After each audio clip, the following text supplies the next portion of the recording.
sandali lang ha. Panoorin nyo to. Politika ang dahilan kung bakit nakararanas ng matinding panggigipit si Pastor Apollo C. Quiboloy ng The Kingdom of Jesus Christ. Ito ang sagot ni Senador Robin Padilla nang tinanong kung bahagi ba ng political oppression ang iba't ibang issue at kaso na kinakaharap ng butihing pastor. Bukod kay Pastor Apollo, ay pinatawan naman ng National Telecommunications Commission ng indefinite suspension ang Sunshine Media Network International o SMNI kung saan madalas na lumalabas ang kanyang mga programa. Yung ganitong bagay, hindi natin maiiwasan na magkaroon ng kulay politika. Kasi alam naman natin yung mga naganap noong panahon ng administrasyon ni Pangulong Rodrigo Roa Duterte at sa administrasyon ngayon. Siyempre, hindi naman po tayo mga bulag. Alam naman natin yun na number one na supporter ni Pangulong Rodrigo Roa Duterte, si Pastor Quiboloy. Bukod sa Regional Trial Court ay pinasisipot rin sa pagdinig ni Risa Ontiveros sa Senado si Pastor Apollo batay lamang sa mga walang ebidensyang akusasyon. Kahit ang nais ni Senator Padilla na imbestigahan ang di makatarungang indefinite suspension sa SMNI ay di pa rin natutuloy-tuloy sa kabila ng matagal na niya itong hinihiling na imbestigahan sa liderato. Napaka-importante ito ha. Siya ho ang gustong mag-imbestiga tungkol sa indefinite suspension. Alam niyo ho ba na hindi ho yan parte ng ating batas yung indefinite suspension? Ganyan yung ginawa nila kay Ka Eric eh. Indefinite yung pagkakulong. Kaya nga, di ba, tumakbo sila sa korte. Sandali, walang ganun. Bawal ho yung indefinite. Eto ho nangyayari. Tinanong ho namin sa SMNI yan eh. Bakit ganun? Yung suspension ng MTRCB ba yun at saka ng National Telecommunication Corporation, NTC. Oh, tama. Eh, ano po, indefinite? Hindi ho dapat gano'n na indefinite ang suspension. Kasi ho, pag sinabi mong indefinite suspension, ano ba talaga? Kasi ang suspension is parang sinuspend mo lang kasi iniimbestigahan kung ano ba ang nagawang paglabag. So dapat meron niyang oras. Ito, 2 buwan o 3 buwan. O kahit nga isang taon eh. At least sinabi mo. Pero yung sabihin mong indefinite, ano to? Anong basihan mo na batas o rules and regulation para sabihin mo indefinite lang? Walang ganun. Kaya nga gusto ni Senator Robin na imbestigahan ho yan. Bakit indefinite? Walang ganun sa Pilipinas. Ano yan? Indefinite, depende. Yung sa madaling salita. Sumipsip ka sa amin, okay ka na.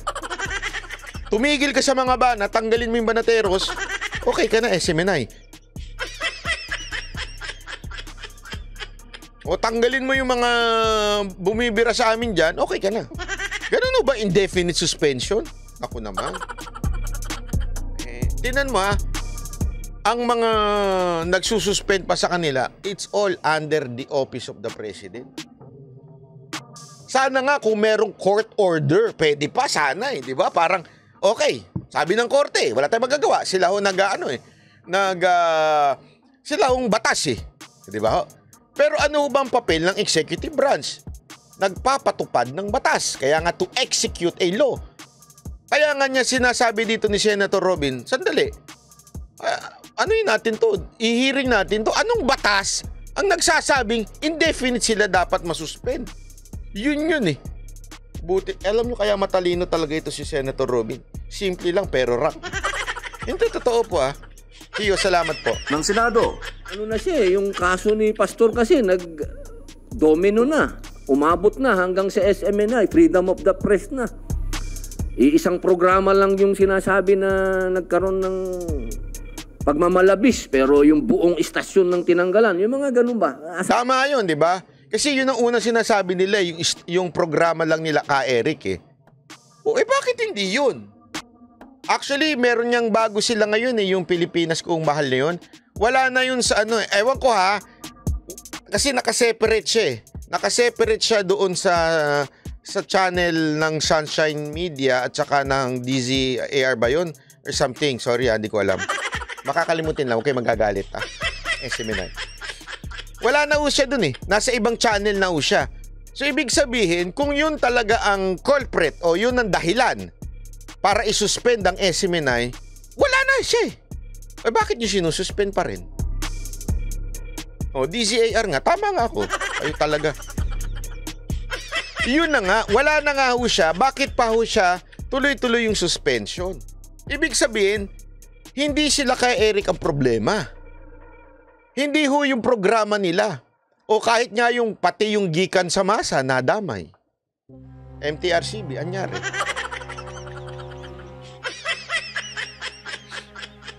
Kasi ang dahilan daw, pagmumura. O, wala na yung gikan sa masa, tinigil na. Bakit di nyo ibalik? Pasensya na ho. MTRCB, may mga kilala ho tayo dyan, may mga kaibigan tayo dyan. Pero dahil sa ginagawang nyo yan, nasisilipan kayo. Sir, ma'am, ginagalang ko panahon kayo. Actually, ma'am, ito, in fairness, hanga ako sa inyo dahil may prinsipyo kayo. Dahil kayo po ay, pagkaalam ko, kayo ay mananampalataya. Pero don't tell me, it's because the command lang ito ng Office of the President, you will follow. Asa na mo yung prinsipyo? In reality, madam, sorry po chairwoman ng MTRCB. Tayo ho ay pinuri ko ho kayo. Pero di ba ho yung mga sinususpend ninyo tinanggal na sa programa ng SMNI? Bakit niyo pa tinutuloy yung suspension? Alam ko ang dahilan. Inutusan kayo ng palasyo. Inutusan kayo ng Office of the President at maiipit naman kayo. Diba ho? Ma'am, yun naman ang katotohanan eh. Alam ko namang hindi galing sa inyo yung utos eh.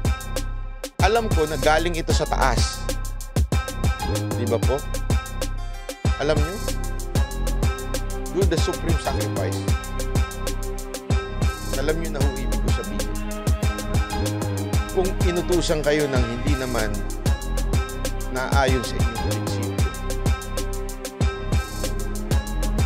it's time to stand for the right thing. Kasi alam natin eh. Alam naman natin kung ano target eh. It's the entire program.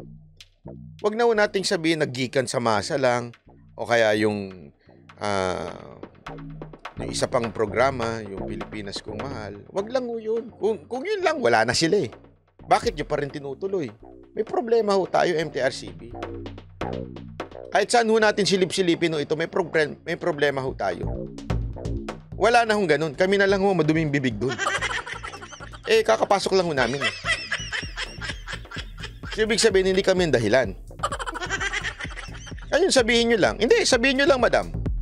Hindi, kasi kaya namin hindi babalik yan kasi nandyan ang Banateros eh. Aalis kami. Hindi ako kapito ko dyan. Maniwala kayo sa akin. Bakit to? Mas gugustuhin ko pa bumalik ang SMNI kesa na dahil lang sa amin? Hindi ko. Mabubuhay kami, may live kami. Hindi ko kami. Kung kami gagawin yung sangkalang dahilan, pwede naman kami magpakabait dun eh. Magkwentuhan na lang tayo ng showbiz. Pagkwentuhan na lang natin yung pagiging hindi loyal ng Showtime. Ito. Tama ba ako, Jay Guevara? Ikaw, mahilig ka sa showbiz eh. Kasi, naalala ko nun eh. Sabi ng Showtime. GMA! We hate that! ABS, kapamilya kami forever! Tapos may para-parada pa kayong nagaganap. Ang plastic mo, vice ganda sa totoo lang. Diba? Kapamilya kami forever! Walang bibitaw! Nag-iyak-iyakan pa kayo. Tapos, may parada pa kayo ngayon dyan. Na kesyo, kapuso na kami. Tapos titirahin nyo yung mga Duterte na kesyo ganito, walang prinsipyo, wala lahat.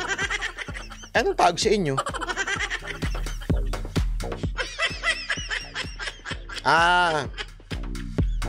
Kasunduan. Anong due process na naman nun?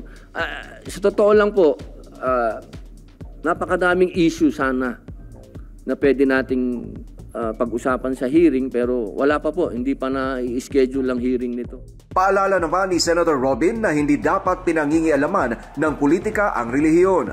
Bukod sa gagastos ng pera dito ang gobyerno na pwede naman anyang pag-usapan ng tahimik, ay marami din ang masasaktan dahil sa isang leader ng malaking relihiyon ang inuusig. Para sa Diyos at sa Pilipinas... Tama yan. Wag dapat idan kasi may separation talaga eh. Hindi pwede ang state uusig sa religion. Never talaga yun. Tama ho si Robin dyan eh. Kung uusigin mo ang isang relihiyon dahil sa criminal act na ginawa nila, ibig sabihin, hindi na ho yun tungkol sa relihiyon, kung hindi tungkol ho yun sa kasalanan ng particular na relihiyon na yun sa bayan. Okay? Kasi siguro malamang sinasabi ni Senator Robin yan dahil sa ginawang pangingialam, pati tithes, pinakikialaman, pati yung way ng mga worker ng Kingdom, ang KOJC, pinakikialaman ni Ontiveros. Ontiveros, gumawa ka ng sarili mong worker. Gusto mo, gumawa ka ng sarili mong Diyos-Diyosan. Okay? Tapos, magpa-volunteer ka. Huwag mong pakialaman yung mga worker ng KOGC kung ayaw nila magpabayad at hindi ho sa kanila ganun. Huwag kang pakialamero. Magtayo kang sarili mong Diyos-Diyosan. Sabi, grabe ka naman. Hindi ko narinig yan kay Bato. Uy, huwag naman ganyan. May chismis nga eh. Chismis lang naman yun. Ulitin ko chismis lang chismis. May picture na lumabas eh. Hindi ako sure. Chismis lang naman. Doon sa picture na yun, nandun si Bato sa birthday ni Senator Subiri. Chismis lang naman yun. Tapos may mga nagsabi doon, may nagpost doon, buti pa naka-attend sa birthday ni Senator Subiri, pero isa sa maisog hindi man lang naka-attend. Chismis lang naman yun, di ba? Oh, chismis lang, huwag kayong mag-alala, hindi ho totoo yun.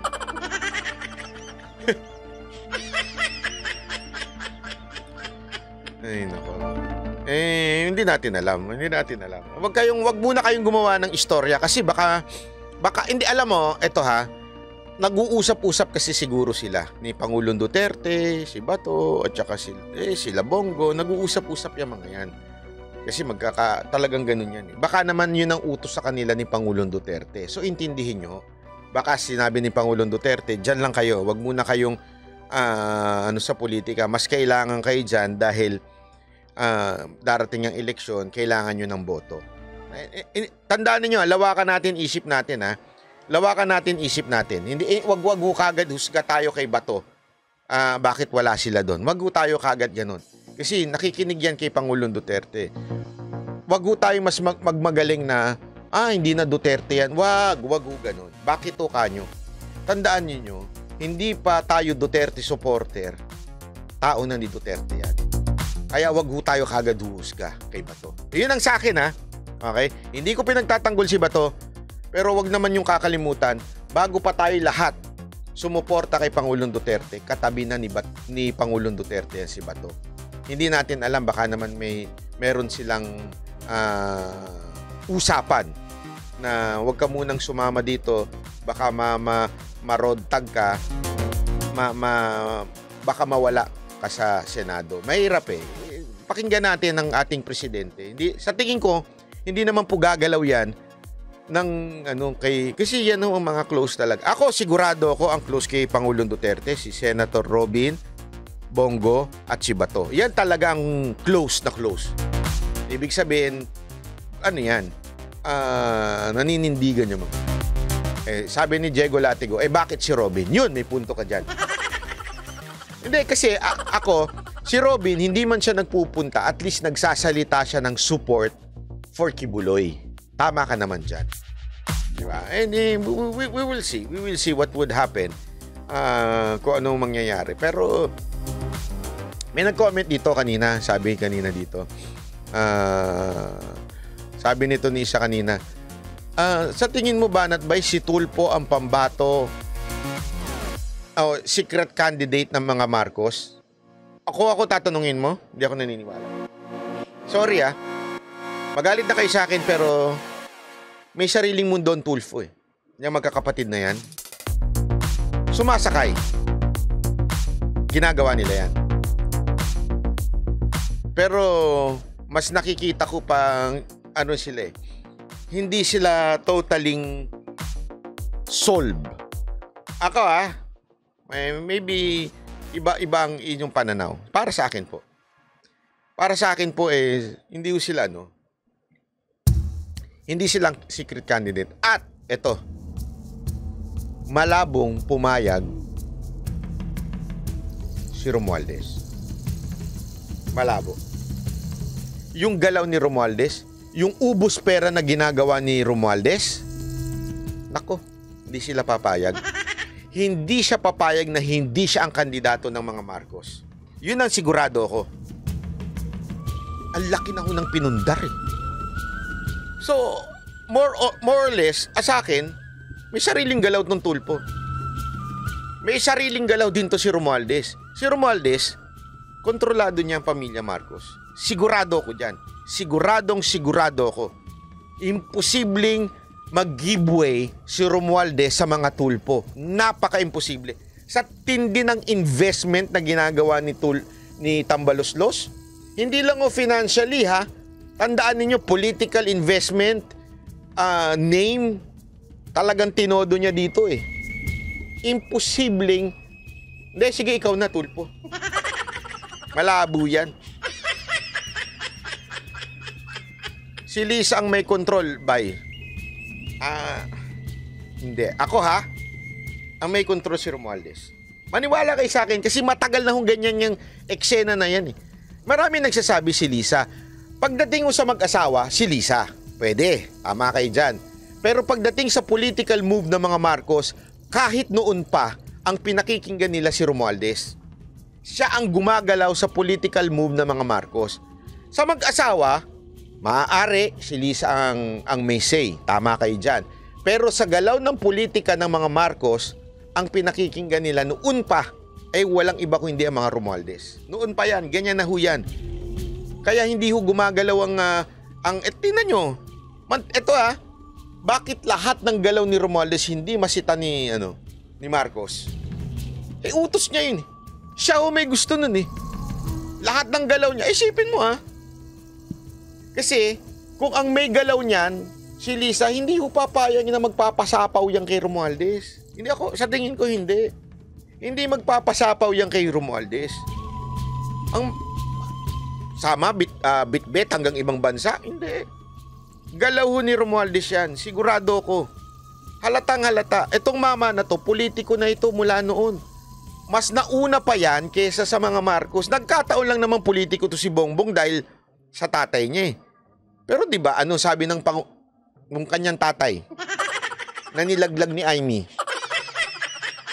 Ano sabi? Wala kang alam. Totoo naman Totoo naman po na talagang si President Marcos ngayon, si Bongbong Marcos ngayon, latecomer na siya pagdating sa politika.